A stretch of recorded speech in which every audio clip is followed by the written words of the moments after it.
off your engine! Orlando Otero says, Scotty, would you buy the actual 2020 Lexus NX300 made in Japan or wait till 2022 NX that'll be made in Canada? You don't know Scotty very well.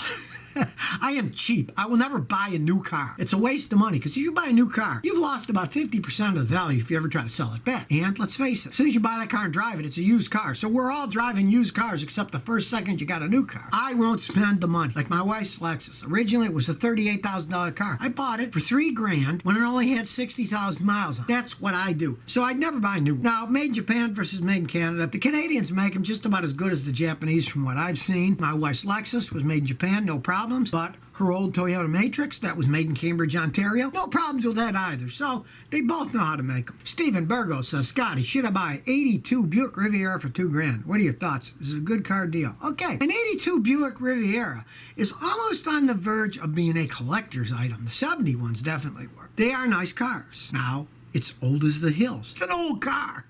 Yeah, it's in decent shape and you want a fun toy. Now, if it's all original matching numbers, definitely buy it because at one point in time, you'll be able to sell it on and make a profit if you're only paying $2,000. Because if it's all matching numbers and it's not rusted out, hey, it could definitely be a collector's item because people like those Buick Rivieras. A lot of people have collected the 70s ones. They're worth a reasonable amount of money, so you never know. But on the other hand, if you're living up north and it's a rusted out pile of crap and the frame's rotted, don't even think about buying it because once the frame's rotten, they're worth nothing. Cameron Bond says, Scotty, what's your opinion on a Ford Fiesta 2007 1.25 petrol from Scotland? Well, I got some Scottish relatives. My name is Scott, so I must be somewhere. Those weren't that popular in the United States. In Europe, they were more popular. They generally were better made, the ones sold in Europe, for the main reason that I'm assuming you're looking at a Ford Fiesta that's a standard transmission. The biggest problem with them here, where they put horrendous automatic transmissions that broke, now they have to buy them back certain years because all the dual clutch automatic transmissions broke in the Fiestas in the United States. But I'm assuming over there you're talking about a standard. And if you are, it's an '07. What the heck? If you can get it cheap enough, it could be a decent car. I know you can get parts there in Scotland and in England. I got friends there and some of them drive them and they say, you know, we drive Fords. We don't have any problems. People know how to fix them. There's parts for them. But they're almost all standard transmissions. If that's what you're looking at, not a bad deal. David Nelson said, Scotty, what is the solution for reduced engine response when I accelerate as a car gets old? All right, well, you got to keep a car up. One, check the air filter. You don't know how many times people have brought me cars and say, yeah, it's old, runs good, but it doesn't accelerate good. I take the air filter out and it's covered with crud. I'm amazed the car runs at all. The air filter. Spark plugs. Also, the fuel filter. You can't see the fuel filter because it's inside. It'll clog up. Same thing. It won't accelerate because you're not getting enough fuel because the filter's clogged. Simple things like that. Now, if that and spark plugs doesn't fix it, watch my video. How to clean fuel injectors without removal. Have the fuel injectors pressure cleaned. As they get old, going to build up pressure. And if you got a really old car, try one tank of high-test gas like Shell V-Power, the hot Shell high-test gasoline. And if you find it works better, that means that you got carbon build up and you can either pay a mechanic to carbon clean your engine, which most guys might charge a couple $100, or buy higher test gas to compensate for the loss of space inside your engine where the carbon is built up. Philip Massey says, Scotty, I decided to go electric for my next car, but I have a limited budget. Should I look for a used Tesla or get a lower cost car from another company? That's a very interesting question, and I got kind of a toss-up answer. You can get Teslas used cheap. I get a customer, I don't know, this isn't cheap, but percentage-wise it is. He bought a Model S. The original owner paid about $120 for it. He bought it for $45,000 with only 15,000 miles. So it's about a third of the price, right? With only 15,000 miles. So he did get a deal, but he still paid $45,000. Gee, you can get them cheaper. The problem with Tesla is it's more of a luxury car. Good luck getting them fixed when they break. They don't have any real places around that fix them, especially if you're not in California. Nobody knows how to work on them. If you break them, you're SOL. On the other hand, you get a lower priced different brand. It shouldn't have any problems for a while because it's brand new. You're going to pay a lot less because they cost less. But if I were you and you're really thinking about an electric car, maybe wait a little because the Chinese are starting to bring their electric ones into the United States. And when they do, and they're selling, $10,000, $15,000 electric cars, then maybe that's the time to buy them. When they've been out a little while, a few years, and they're that cheap, What the heck? Electric cars have a battery and a motor, like a toy car. They don't have to be complex like Tesla's nonsense. They can be very simple cars. They can be very cheap to make.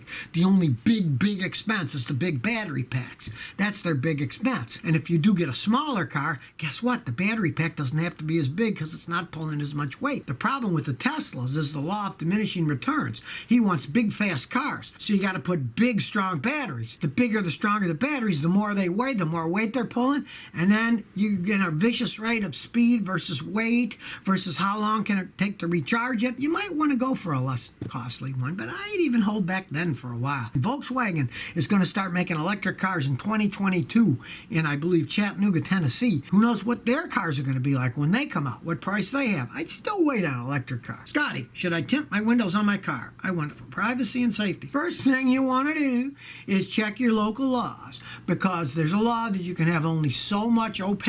You got to be able to see inside. The police have to be able to see inside. And they have an actual meter that they can measure. Here in Houston all the time, I see these lowrider guys going around. I got them tinted. It's dark inside. At night, you can't see anything. Technically, it's illegal. So you don't want to be illegal. Find out what the darkest tint you can get legally wherever you're living. And you can go ahead and do that. My advice, pay a pro to do it. I've done it. It's a pain in the rear end. Guys I know, some of my customers do it for a living. They work at companies or they own companies that do it all the time. They know what they're doing. They'll do a good job. You do it yourself with a kit, it's not going to look that good. It's not that easy to do. Have a pro do it. But make sure your local areas to see how dark you can actually do it. Because let's say you make them real dark. You might take a trip somewhere or to another country, and they're going to say, that's illegal. You got to take that off. That's not legal to drive in our country. So you want to go by the laws. You don't want to make them too dark. Will says, I have an '06 Dodge Charger RT. My check engine light's on, but the car runs fine. Check engine lights come on because computers found a problem. There's like almost 1,000 different problems that can come on. Some are as stupid as your gas cap is loose or the seal's going bad. Now, when it's a real serious problem, it will be flashing on and off while you drive. Then you want to get it scanned and see what it is. A lot of stuff means nothing. I've had customers drive with their check engine lights on for 10 years and their cars run perfectly fine. It's a hassle getting them inspected. If you live in an area where the emissions checking, they'll say, well, you can't pass because you have this emissions code. But if you live in an area that isn't like that, you don't even care. So if it runs okay, but if you're curious, just have somebody plug a scan tool in. Most auto parts stores do it free, and you'll get a code. They can explain what it is. You can email me here, and then I can tell you what the code means. A lot of times it means absolutely nothing, and you don't care. But if it is flashing on and off while you're driving on the road, you want to check it then, because that usually means there's a relatively serious problem then.